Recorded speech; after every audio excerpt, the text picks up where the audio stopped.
Guarantee देती हूँ कि आप मटन पुलाव खाना भूल जाएंगे जब आप मेरे तरीके से ये वाइट चना पुलाव रेसिपी बनाएंगे। यकीन करें, सादा सा दिखने वाला ये पुलाव जायकों से भरपूर है, तो इसे बनाना तो बनता है। अस्सलाम वालेकुम। अल्लाह ताला की ढेर सारी रहमतें हों आप सब देखने वालों पर।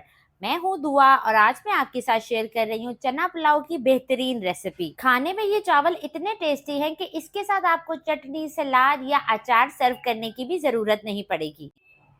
मजेदार सा चना पुलाव बनाने के लिए सबसे पहले एक देचकी ले लें और उसमें 1 कप कुकिंग ऑयल डाल दें। ऑयल हल्का सा गर्म होगा तो 2 दरमियानी साइज के प्याज स्लाइसेस में काट के डाल दें।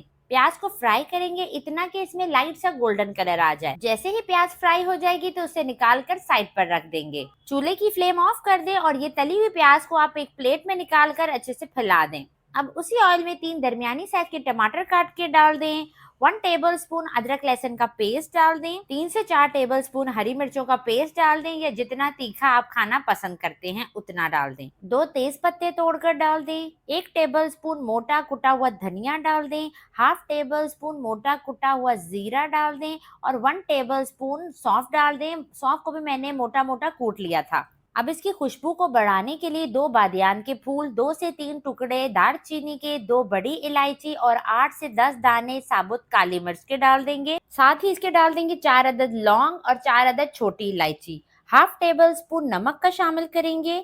चूल्हे की आंच मैंने अभी बंद रखी है और साथ ही इसमें डाल देंगे 3 टेबल स्पून लेमन जूस। अब चूल्हे की फ्लेम ऑन कर देंगे और इन सब चीजों को मिक्स करेंगे। टमाटर को सॉफ्ट करने के लिए कवर लगाएंगे 5 मिनट के लिए। 5 मिनट के बाद टमाटर सॉफ्ट हो चुके हैं और बेहतरीन सा खुशबूदार मसाला तैयार है। मसाला अच्छे से भुन जाए तो इसमें डाल दें बॉईल किए हुए चने। 1 पाव चनों को मैंने पूरी रात के लिए भिगो के रख दिया था। सुबह पानी गिराकर इनको बॉईल कर लिया। चनों के साथ ही इसमें आधा कप दही डाल दें और 4 से 5 सूखे आलू बुखारे डाल दें। अब इन चीज़ों को मिक्स कर लें और अच्छे तरीके से भून लें। इस पॉइंट पे अगर तो आपको मेरी रेसिपी ज़रा सी भी अच्छी लग रही है तो मेरी वीडियो को लाइक कर दें और मेरे चैनल को सब्सक्राइब भी कर लें। 3 से 4 मिनट के लिए इसे अच्छे तरीके से भूनें ताकि दही का पानी भी खुश्क हो जाए और ऑयल भी ऊपर आ जाए।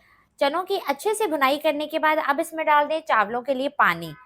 चावल मेरे पास 750 ग्राम है यानी 3 पाव, और पानी मैंने इसमें 1 लीटर के करीब शामिल किया है। पानी को मिक्स करें और अब पानी में अच्छा सा बॉयल आने दें। जैसे ही पानी में बॉयल आए तो इसमें शामिल कर दें भीगे हुए चावल। चावल मैंने 20 मिनट पहले भिगो के रखे थे और मैं बासमती चावल का इस्तेमाल कर रही हूँ। चावल डालने के बाद चावलों को हल्के हाथों से मिक्स करें और इस पॉइंट पे नमक भी चेक कर लें। जैसे ही चावलों का पानी बिल्कुल ड्राई हो जाए तो हल्के हाथ से एक बार चम्मच चलाएं और इसके ऊपर डाल दें फ्राई की हुई प्याज जो हमने पहले से निकाल के रखी हुई थी। साथ ही डाल देंगे मुट्ठी भर कर हरा धनिया और पुदीना जो मैंने मिक्स किया हुआ था। हरी मिर्चें भी साथ ही डाल देंगे, इससे पुलाव की खुशबू बढ़ेगी।